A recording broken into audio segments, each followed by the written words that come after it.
Good evening, everyone. Welcome to another exciting edition of your Sunday Spice. It's Love Conversation with the Love Crusader. If you're just joining us for the first time, this is the platform where we have conversations around love, around life, and relationships. We have very relaxed conversation that benefits us, that gives us knowledge, that shares knowledge about life and relationships. Please subscribe to our YouTube channel so you don't miss us. It's at Men Fences TV. And you can follow us on Facebook at Men Fences, like our page, so you can get our notifications. If you're on LinkedIn, you can also follow me and you'll get notification when we are live on Conversations with the Love Crusader. Thank you all so much, those who are sending in their questions, those who are sending in comments about our program. Thank you for the encouragement. We are happy that somebody is learning something. And like I will always say to people, you can just be one person you're saving, but you could be saving someone by sharing. So please feel free to share this link and share the program with someone else. I have with me this evening my very usual, this is my crew, my home base, my everything people. My co-host, we are all going to be trashing the questions and that we have for this month. Like we told you some months back, every last Sunday of the month, we now deal with your questions. We try to answer them as best as we can. And so, yes, keep sending the questions in. We want to deal with only 2 questions today because we want to be able to really trash the questions. We were a bit rushed last month during the Q&A and it was just 3 questions we took. So we just decided we'll take 2 questions this month and really trash the issues around the 2 questions. But before we do that, I know they are no longer strangers to us if you are a regular on this platform. But let's introduce them again. Titilayo, CEO True Love Expression, is here. She's my co-host on this platform. Say hello. Hi guys, good evening from my end. It's always lovely to be here. Yeah, you look very radiant today. I don't Thank know you, what the Mama. difference. I don't know I know what difference. Let's leave the conversation and move on. Let's put the cat in the bag. All right. I'm a very sweet and handsome man. Emmanuel Obayeje is also a co-host on this program. So I'm in with my co-host today. They are gracious people who have agreed to join me in pursuing the vision of sharing and helping people through life, sharing the experience that we also have. God said, the Bible says that we are comforted to comfort others. And that's what this platform is about. Thank you for coming, Dr. Sebo. You are welcome. Say hello to your You're viewers. welcome. I'm happy to be here again. Hello, Yeah. everyone. Thank you. Hello, everyone. It's a pleasure being here again, and we're going to have a great time, I think. Yes. Yes. I believe we're going to have a great time. Thank you so much for coming. So, before I jump into the Can you question, hear me? last week we talked about Absolutely. love and separation, and I had a wonderful couple here. One of those you would even call a spiricoco.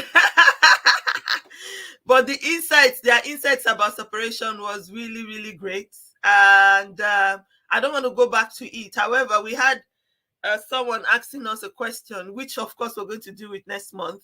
We are not going to be able to do with that question now, but just preparing your minds that there are a lot of questions around that topic. I'm really thinking we should bring it back again next month, or next Sunday, the separation topic, because there were a lot of questions that came in about it. Okay, anyways, we have 2 main questions we're dealing with today, and the first one is about Christians and dating, online dating, using app to find husband or wife, or finding husband or wife on social media.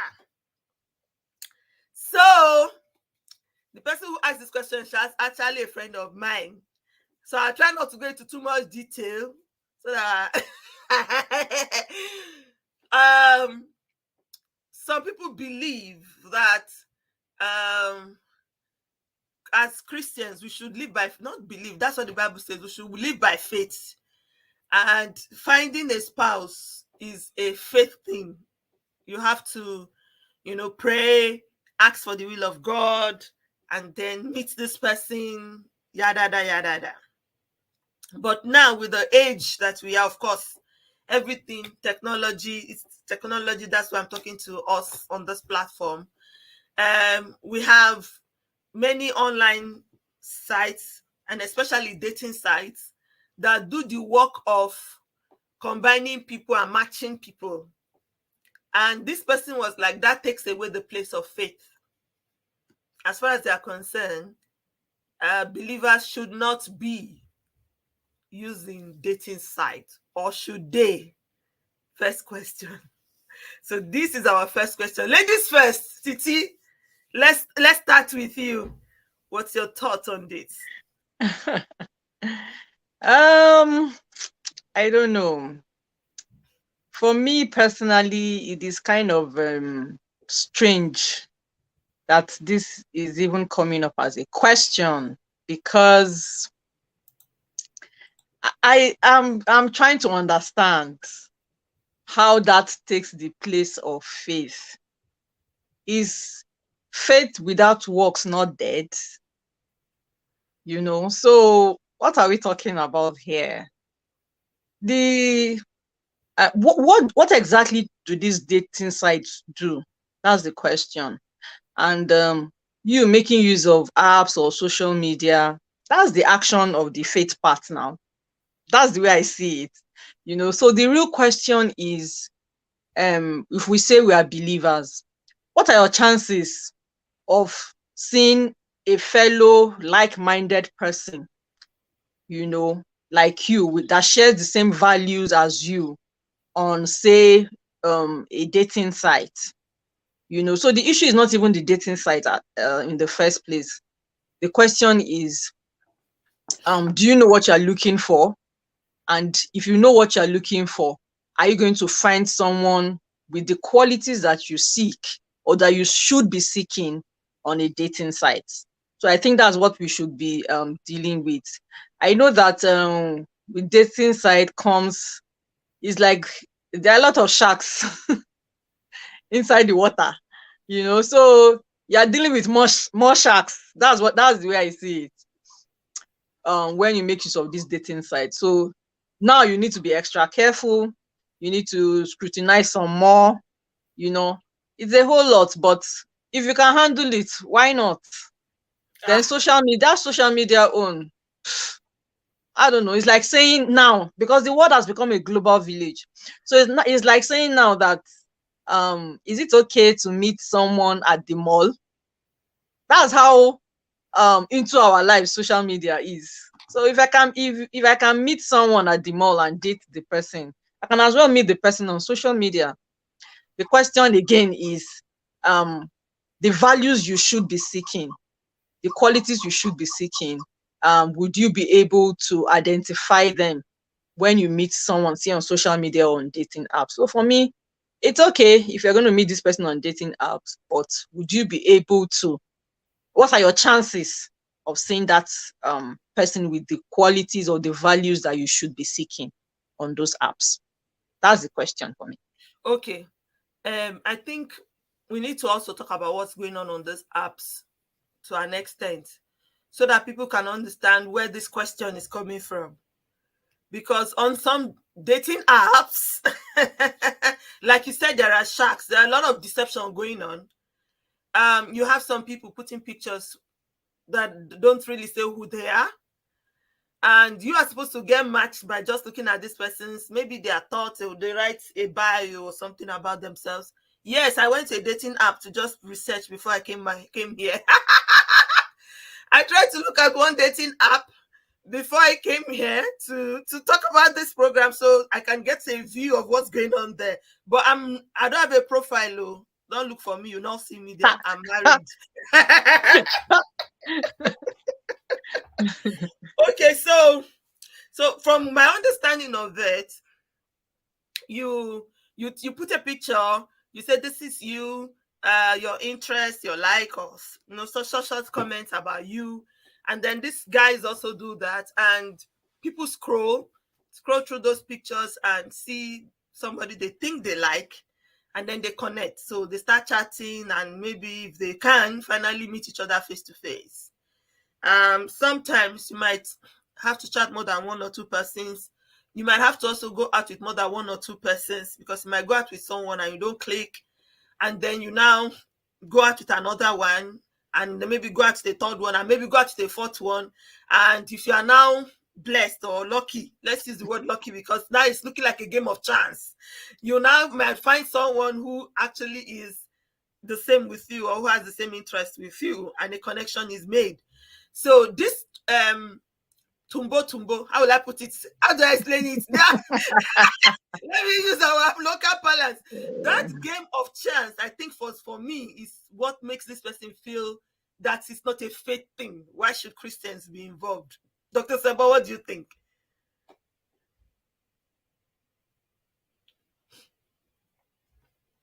He's a bit delayed in response, but I think he can hear us. Okay, so yeah, you can hear me. I may be having technical difficulties. I will check on that shortly. However, as it relates to that question, well, it's a very simple answer from the way I see it. Okay. All these apps and social media platforms, they're really opportunities to meet people. And there's nothing wrong with meeting people. I don't think there's anything wrong with that. In terms of what you do with them, how you go about them, all the nitty-gritty details surrounding them, that's a different conversation. Social media platforms, absolutely. You're looking for something, seek and you would find. So you keep searching. The other part of it that I wanted to make note of, if there are even Christian apps and Christian platforms. Before I got married, I joined one of them, but it was too complicated for me, and I was too busy. I'm not a big social media person, so it didn't really I've heard work that out for one today. me. I was on one temporarily and it didn't work out. I was like so does that mean that let me use a biblical example since we're trying to be spiritual about the topic. The Bible says that Abraham told his servant to go to a certain place and to pick a wife from there for his son. Now, that is as arranged a marriage as anybody would see. It was a very, very straight, arranged situation. Of course, he prayed. Of course, he got there. And if you read that scripture, he was not there for 5 minutes. It wasn't as though he landed and Rebecca landed at the same time. He was there. He probably saw so many ladies. He was busy evaluating, busy asking them, could you give me a drink? Maybe somebody said, okay, I can only give you a drink. I can't give you animals to drink. I mean, think about the experience. The only difference is Abraham's servant was the one having this direct experience. We might as well substitute Isaac and put him there and say Isaac was there looking for who to get married to after praying and trusting God, but he was asking so many different ladies. And eventually, the one that did what he already had in mind, which tallies with what Titi said about being like-minded in compassion, in purpose, all those many things. But he went to a certain place and then met that person, and then that's how that worked out. So all that to say, social media is a platform. It's a place where you meet people. Now, it doesn't stop you from praying. It doesn't stop you from trusting God, and it doesn't stop you from looking out for good values. If you're just going to social media to look for somebody that looks beautiful, good luck. You may be deceived. But if you're going in there and you already have preconceived values, things that you want to things that are important to you that you're looking for there. You may meet several people and get the chance to choose. It's the same thing as going to church, in my opinion, to find somebody to get married to. Yeah, church, you say everyone, they're all Christian sisters, praise the Lord. But I don't want to go into how there's no guarantee marrying somebody that you met in church and you're going to last forever. But the point is, you meet several people and you try to see which one works out based on what you're looking for. I think these apps, depending again, there are some apps there, they are not really dating apps. They are apps for other things that are way ungodly. That's not what we're talking about here. We're talking of places where you meet people, you get to know them a bit more, and stand the chance of going out on a date to know them better. I think that's fine, done the right way. Okay, so I like that you mentioned that last part of it, and I think that's where the issue is. People equating all dating apps and all dating sites as the same.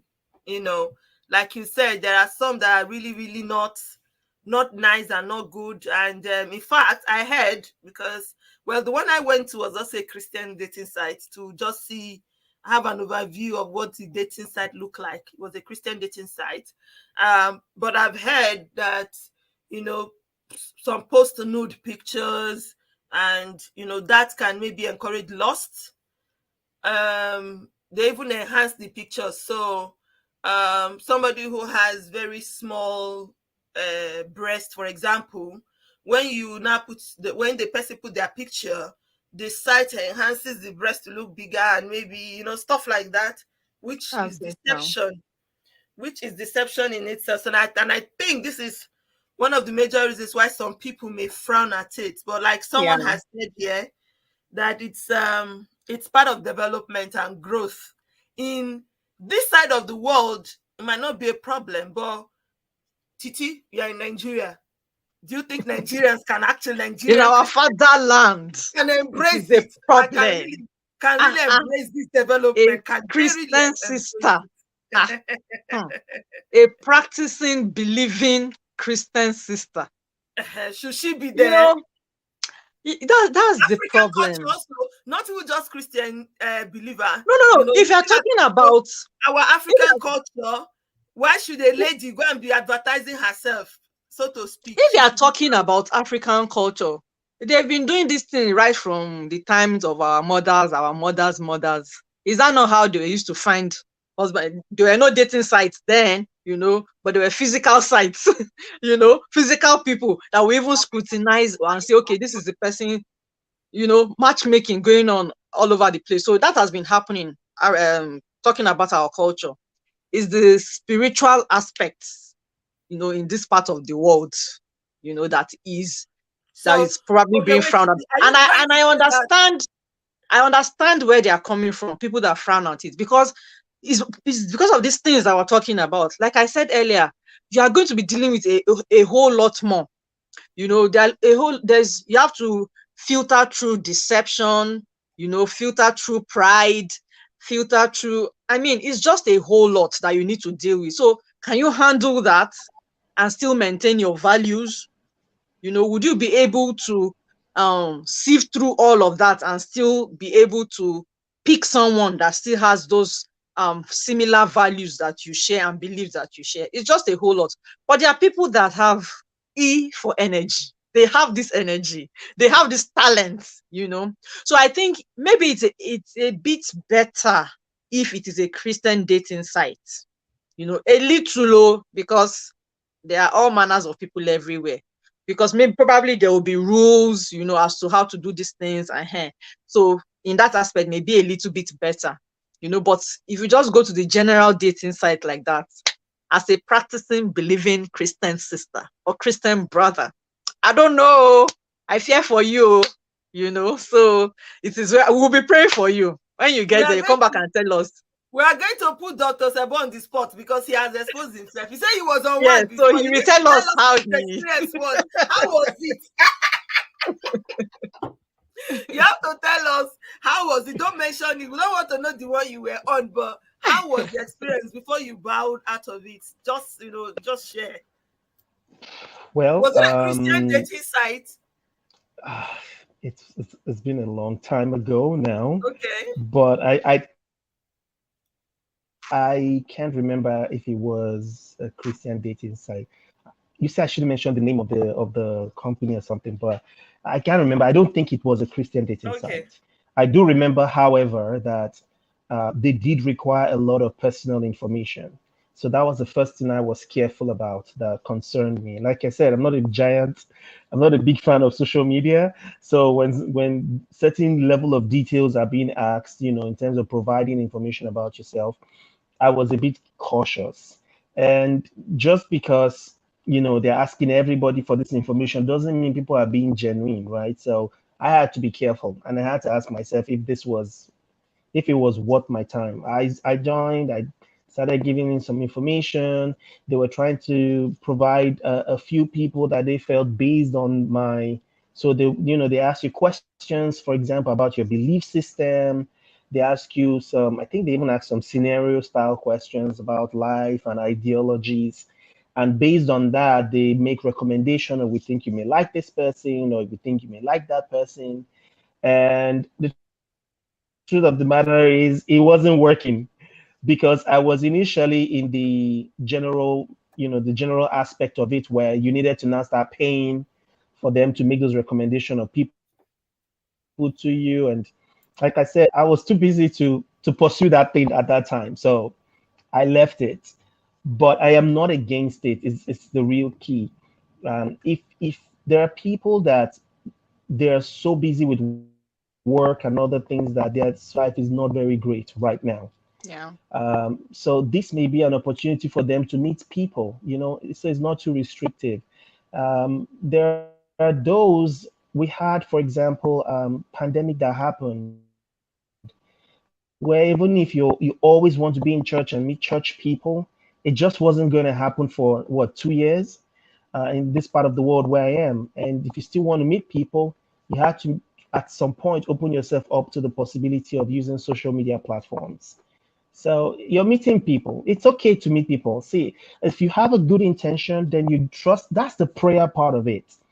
Bible says he leads you beside still waters. If you have enough faith to believe that it doesn't matter from what corner of the earth, God will connect me to the right person for me, then step out and don't be afraid. Meet people, of course. I mean, take precautions where you can, but then meet people, get to know them. That's to make a decision. I guess I'm on the other side of the fence from everybody, but I don't see any reason why Nigerians, Africans, or anybody else. I don't see any reason why they cannot use such platform. See, I believe in prayer again and again. I believe in the will of God and all that. But the will of God is not against social media. It's not. What if God's will is for you to meet your spouse on the dating app? Why do you narrow your view about God to it must be like this? God I God think isn't it's the restricted. exposure. I think is that fear of exposure. What are you people exposing yourselves to? Like I Absolutely. said, sharks. I'll be using sharks. Shark, there are so many. You are just going to put yourself in so many deep waters. So you need to be able to be smart enough to Mhm. navigate. Another issue is Exactly. the average believer, especially in this part of the world. It's no insult. I'm just saying. No, when you have been so cocooned, coming out, you are a bit scared. So the question is, are you grounded enough to be able to withstand whatever it is that comes at you when you find yourself in these dating apps? The average, let me use Nigeria as an example. The average Nigerian believer just feels okay from work where I'm restricted and you feel every other person is condemned, straight to church where I feel I do the way it's just the cycle. Everything is just restricted. So when you now step out into the bigger world, you're like, all these people here are just sinners. Everybody, But if you are exposing yourself over time as a practicing, believing Christian, you know, when you step out, it's a bit, you are less scared, you are sharper, you are smarter. So the question is, how grounded are you? So it's not really these dating apps per se, it is you. Can we trust you with these people? Yeah, that's the question. Because I'm happy you're hitting the nail on the head. Some they'll say, oh, you can't trust people, but can you even trust yourself? Let's start from there. Exactly. You know, I'm one person that is up for it. You know, in fact, I'm hoping that in the near future, I can start one myself. I want to start a Christian dating site and yeah, get people to come together because I love to see love.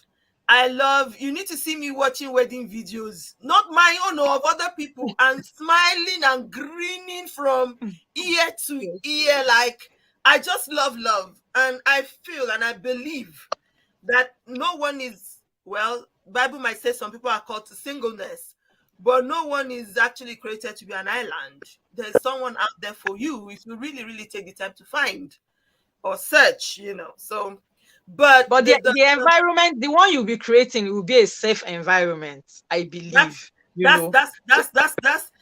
can't guarantee it because you can't determine, you cannot 100% determine who comes on. Yeah.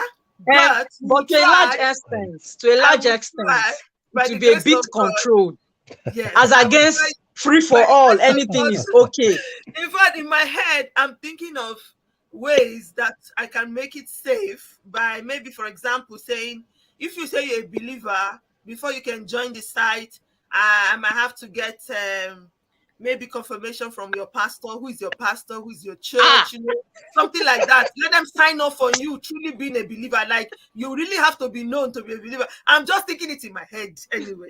So it's a dream. It's a dream. I don't know if God is going to give me the grace to get it, but it's something I would really love to be able to do for people, to be able to connect people together. It opens your world.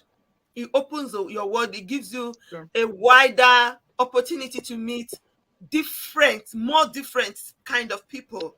And for me, I think you are restricting yourself. If, like you said, like Dr. Ima was saying, people are busy these days. For a lot of people, it's work, especially Christians, work, church, home, work, church, home. We don't club. Some Christians club, but you know, I mean, we don't encourage it. So where would you meet people? Mall. We do online shopping. I can't remember the last time I went to a mall.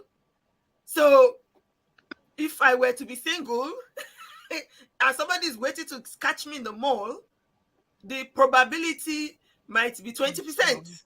You get what I mean? So we're shopping online. Our lives are online. Why can't we date online? However, like Titi has been hammering, and I agree with it totally. Know yourself. Know yourself. Know who you are. That's number one. And then you can now know what you're looking for. I remember asking a guy, because I've been doing this matchmaking thing without a website. Like Titi said, you know, it's been with us for a long time, the matchmaking. I have lots of couples that God has helped me to matchmake, and they're married, you know, happily married, I must say. I think I don't have a record of divorce of anyone so far. So thumbs up. The dating site might really work. Anyway, so but what I always ask them first is, go and write for me 10 qualities you're looking for in someone. And you'll be surprised at how that is a difficult thing for some people. You know, if somebody cannot say, this is who I'm looking for, then it means that even if you see what you're looking for, you will not recognize it.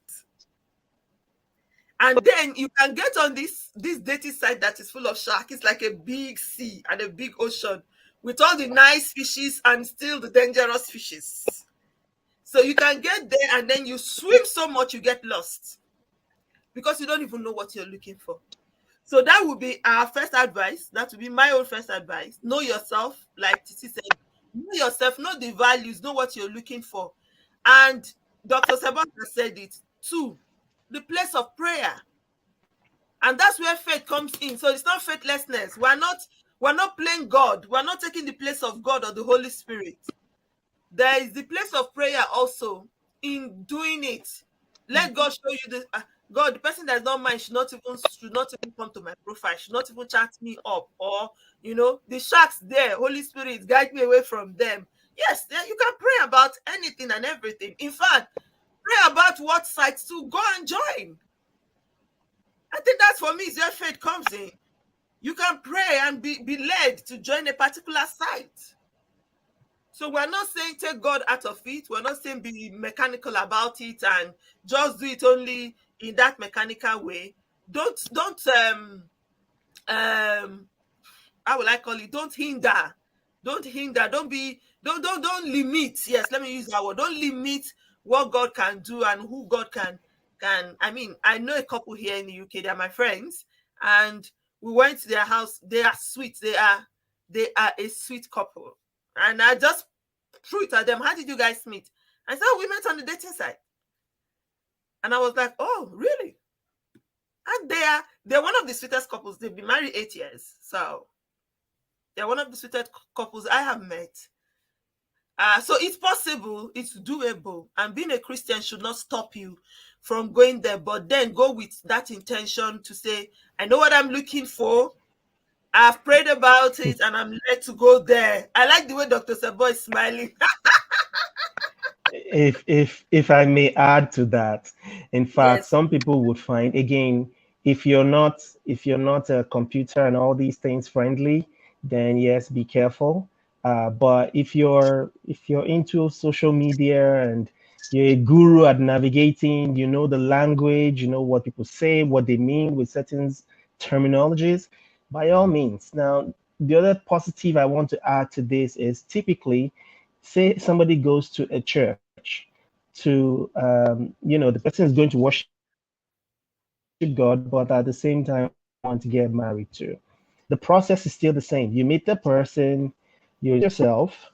If you like the person, then you set up the possibility of a date. If both people agree, you meet up, you try to know each other. You try to understand each other's likes, dislikes, background, all that good stuff. One of the things that dating sites does for people is it actually gives them a big head start, because you would have already told these sites your likes, your dislikes, your background, so many things, and they put all these things into their algorithms and they come up with a kind of match of what they think would be most suitable based on all the information you provide. And then you then people, meaning you have narrowed down what you would ordinarily be exposed to so many. You narrow it down and you find that you have common ground with these people, and it's a lot easier to go from there. I just wanted to give a positive spin to it. Thank you so much. Looks like they've done what they know how to do best in You're welcome. Nigeria. I'm not going to talk more than that. Sister Titi, Honestly. the Lord is your light. But I hope you can still hear me, though. We can still see you, even if it's a little dark. We can even see and hear you, so no problem. Okay. All right, let's move to the next question. So this one, for me, I don't even know whether I have an answer, but I trust the Lord to use the wisdom of Sister Titi and Brother Emmanuel to help us today, because the thing, there's a way they say it in our local place, say the thing hold me for mouth. Okay, so this couple, they've been married for years, and 11 years going on, she said. Her husband has, so this person sent us this question after our conflict conversation, when we're talking about what are the issues, the things that raise conflict. So she said this is a particular area of conflict in their marriage. Her husband has a habit of spending money, buying things without telling her. And they are operating a joint account. It's not buying things like shirts for himself. It's not buying boxers. It's not buying. It's not. They're not frivolous spending, so to speak, in quotes. So, but she feels like she's not being carried along So she can just go to work and come back and meet a new couch in the sitting room. The husband has bought a new couch and has changed the couch in the house. Or, something for the children. Just change the children's bed. Or just change the car. There's no conversation of, oh, this car is old, we need to replace it. And she's had the conversation with the man to say, I know you mean well. I'm not saying that these things you buy are bad, but we are supposed to sit together and have a conversation and say, okay, we want to change our couch. What color are we changing it to? Don't I have input? Don't I have the right to say, this is the kind of couch I like, or this is the kind of couch I don't like? Why would I just wake up in the morning and my husband has brought in a different car or a different property or something like that? So she says she's had this conversation with him and he feels, well, it's part of him being the head, number one. He doesn't want to stress her with those decisions. She should not be thinking too much. He should be doing the thinking for the family. So now they're at a quagmire, as the lawyers will call it. He's justifying his actions. He's not understanding what she's saying. First of all, she asked me, she said, am I wrong? I mean, am I being difficult by saying I should be carried along? So I think that's where we should start from. What would she do? That's the second part of the question. The first thing is she right in her thinking to say, it's only normal for you to carry me along in these things and in this decision making? It's not just in the spending of the money as it is not being carried along. I think that's my understanding of where the problem is. And then secondly, what can she do now? Because it's becoming a point of conflict for her. So who wants to start? Should we go ladies first? Ladies have gone first already. Okay, guys, start now. I'll start. So I feel you is the first thing I'll say to anyone in that situation. Money, like we established, can be really, really tricky. If you're doing joint accounts, beautiful. I love joint accounts. I support it a lot because it shows they are no longer two but one. Again, that's my perspective. Please, nobody should be upset if you're not doing joint account. It's fine, okay?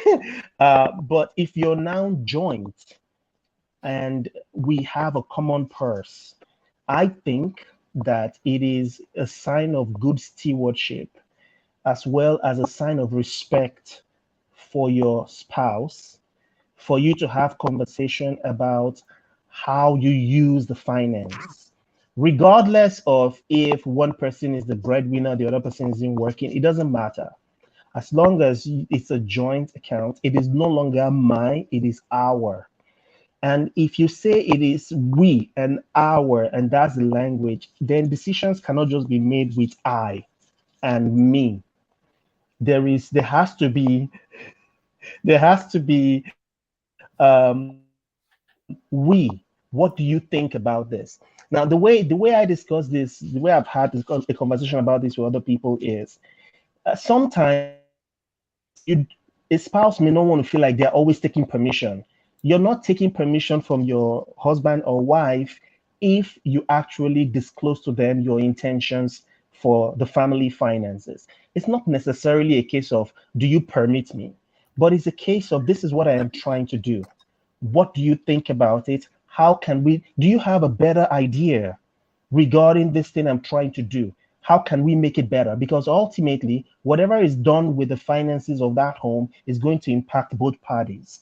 So it is not very fair, in my opinion, for one person to make a financial decision and not try to, at the very least, let the other person know, this is what I'm doing money, or this is what I intend to do. In fact, the worst is where somebody actually just goes to use the finance, doesn't think it's necessary to disclose to their spouse until maybe several weeks or several months later, the spouse realizes, oh, you actually used that money. And now you're going, yeah, it's fine. But it does not foster trust. Okay, so if you're operating a joint account system, discuss it with your spouse as much as you can. Okay.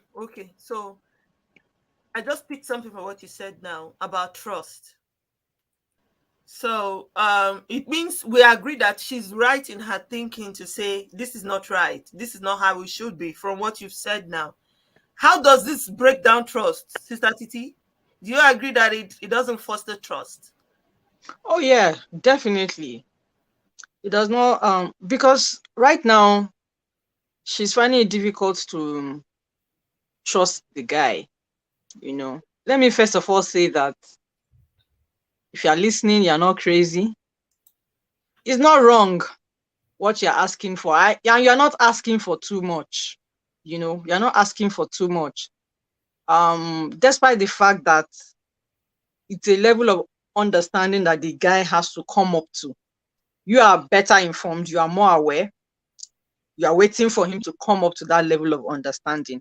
But you cannot put your life on hold while you're waiting for him to come up to that level of understanding. And what I mean by putting your life on hold is you can't continue to be perpetually sad or unhappy or, you know. About it. Yes.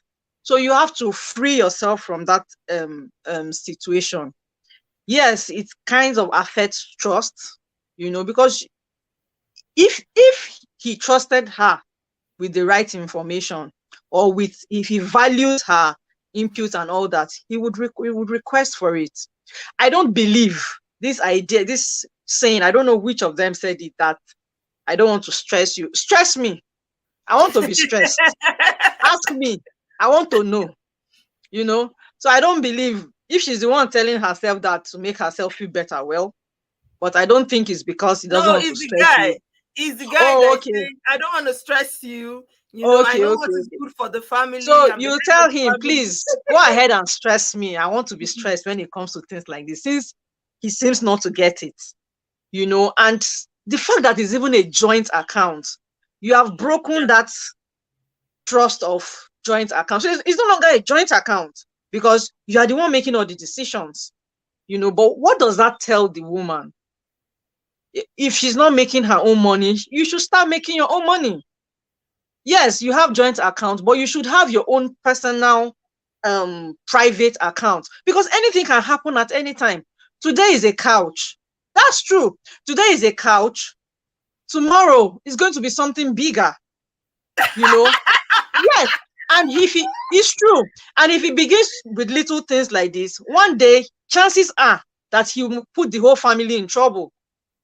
So you need to create a safety net for yourself and for your family, because you don't know. Yes, because you don't know what he might come up with tomorrow. Encouraging division.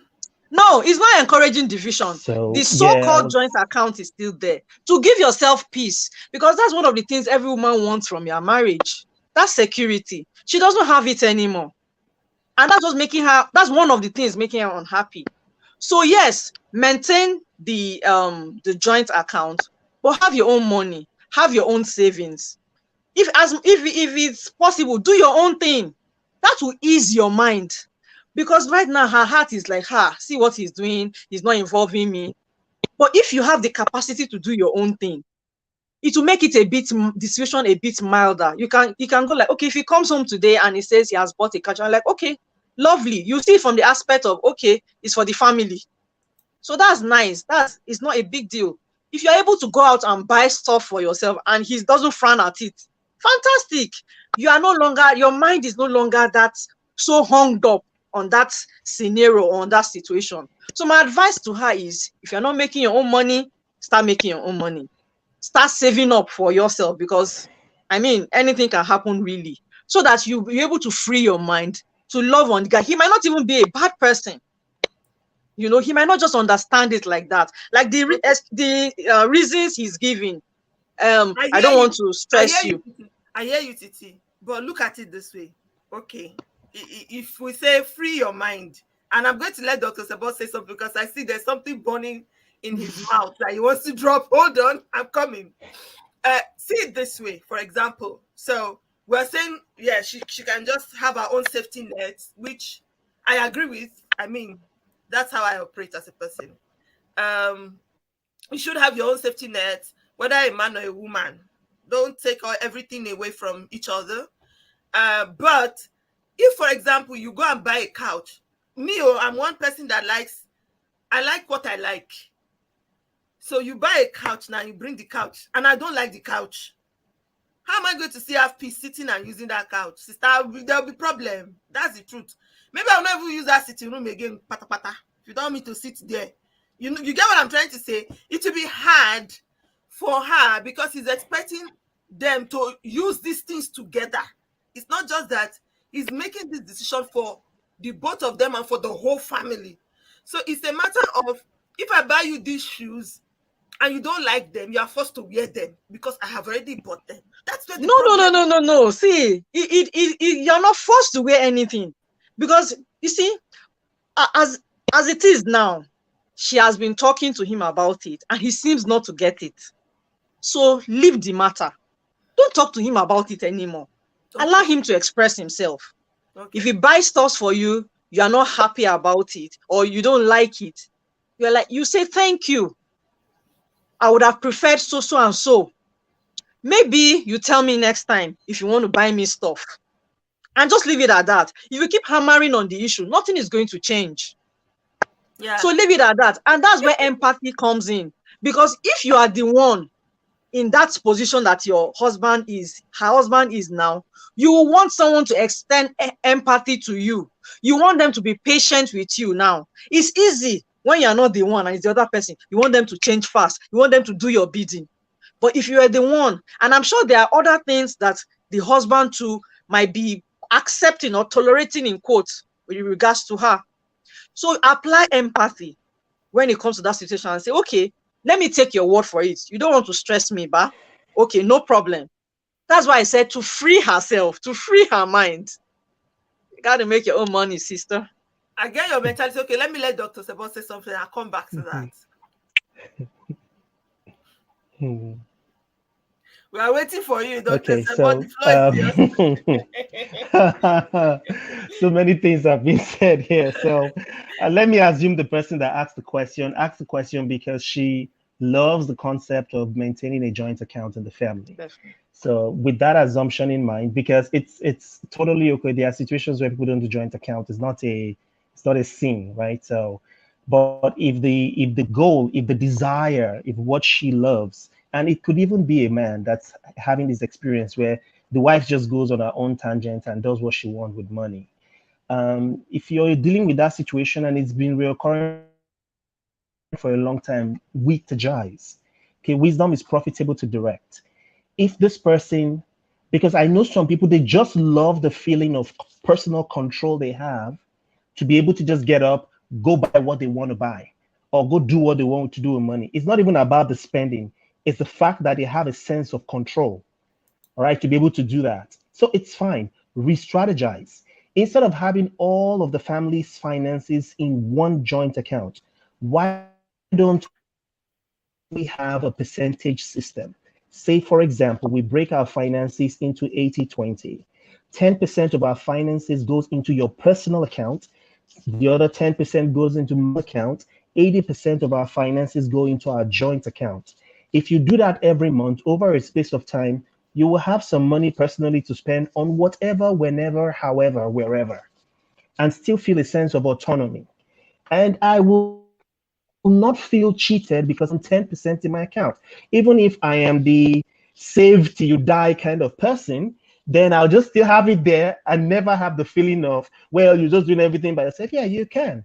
We've already given you the opportunity, or we've made room, because Sister Titi mentioned something very important. You don't want anybody to feel bound in a marriage or relationship.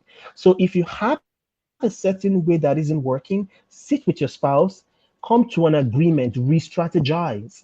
And if re-strategizing means, okay, joint account is not working for us, it's causing more heartache than joy, everybody keep your finances separate, and this is what we bring to the table. Or we do joint account, we pay, the way me and my spouse used to say those days is mother. So every month we get paid, and then you do whatever you want with your own part of the money.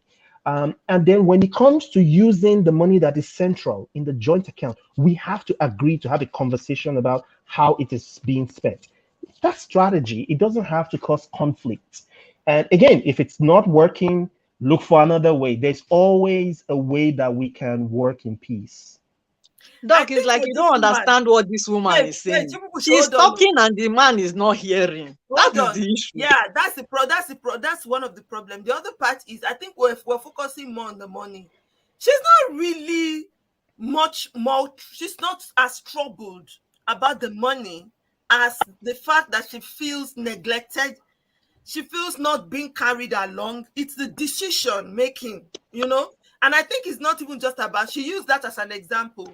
For me, I think if he's doing that with money, he must be doing that with other things. So maybe he's making some other decisions without telling her. You know, I know a couple that the issue of visits and visitors became a problem. So if the man's people are coming to visit, there's no notice.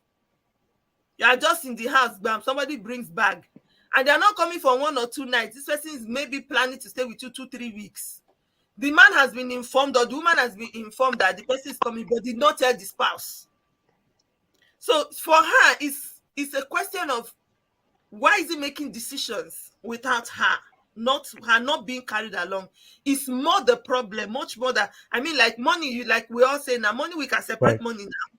It's easy to separate money, but Right. for her, it's about Right. why is he not running decisions by me? Why does he not see me as maybe intelligent enough to have a Yes. say in the decision making process? And what you're describing is very common in Christian homes. Let me just say the truth. True. Because so many see their role in Christian homes. True. You know, that headship that we've talked about. Oh boy, can't believe this. Can't believe this. This phone is plugged. What the heaven is wrong with this thing? We can hear you. What's wrong with the phone? Is it going off? Go on, Titi. You can talk while he's trying to fix whatever is wrong with his phone. Can you hear me, Titi? Hello?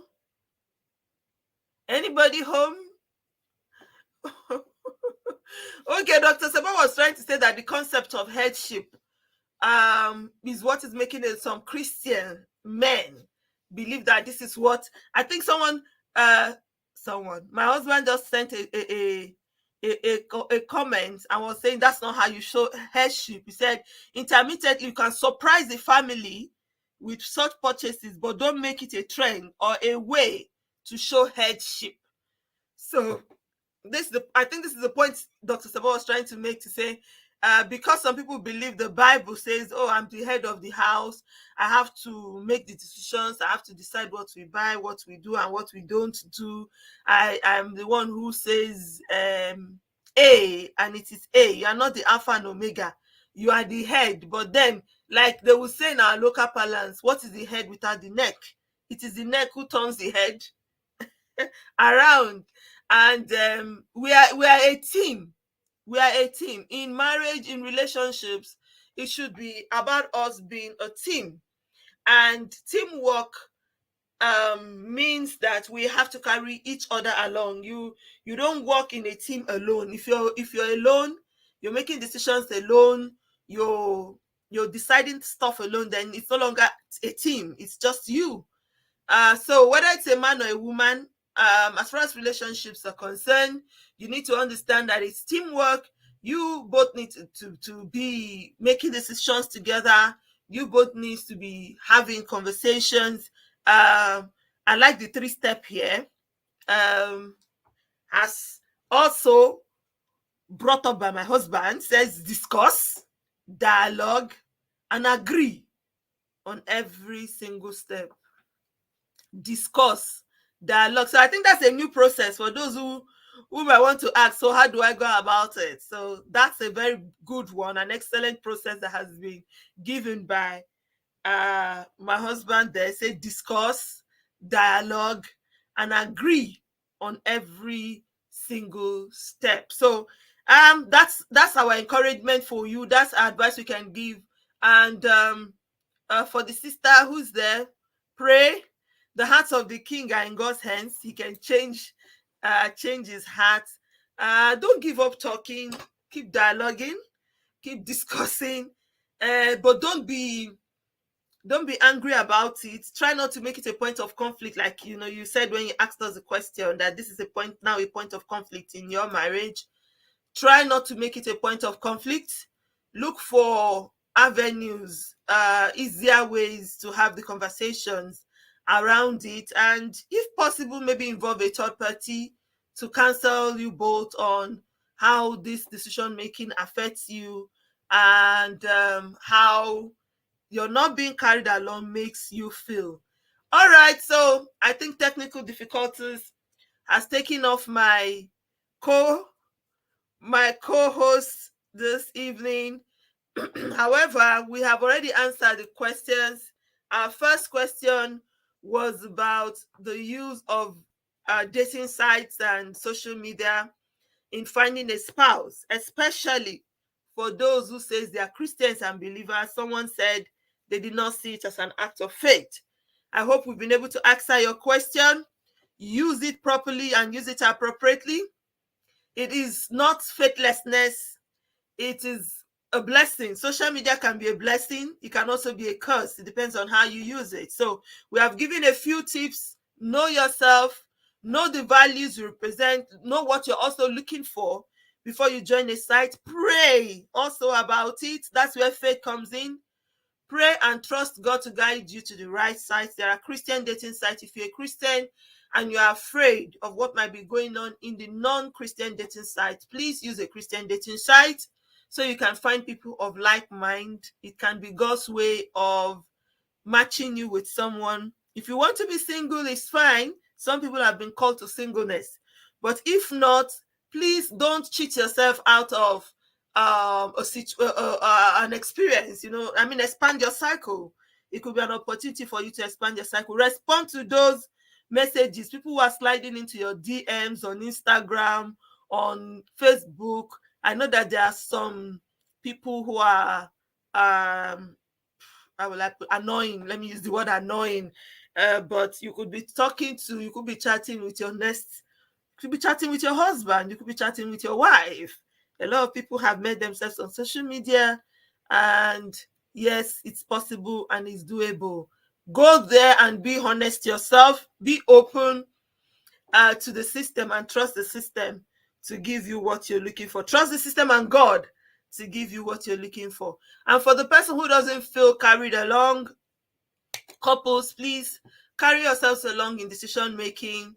Use the DDA that has been prescribed for us today.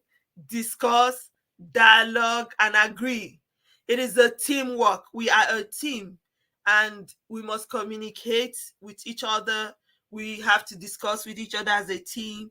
There's nobody that doesn't have anything in their head. Even if you feel that you are more knowledgeable than that woman, you are more exposed than the man, there might be one thing. I always say that you can learn from anyone and everyone once you're open to learning and you're willing to learn. All right, this is where we'll draw the curtain tonight on Conversation with the Love Crusader. Once again, remember to subscribe to our YouTube channels. You can go watch past videos if you miss the online sessions. There's a whole lot of content, a lot of things that we can learn from on this platform. There is also the Facebook page at Men Fences. Please follow us, like the page, so you don't miss any of our notification.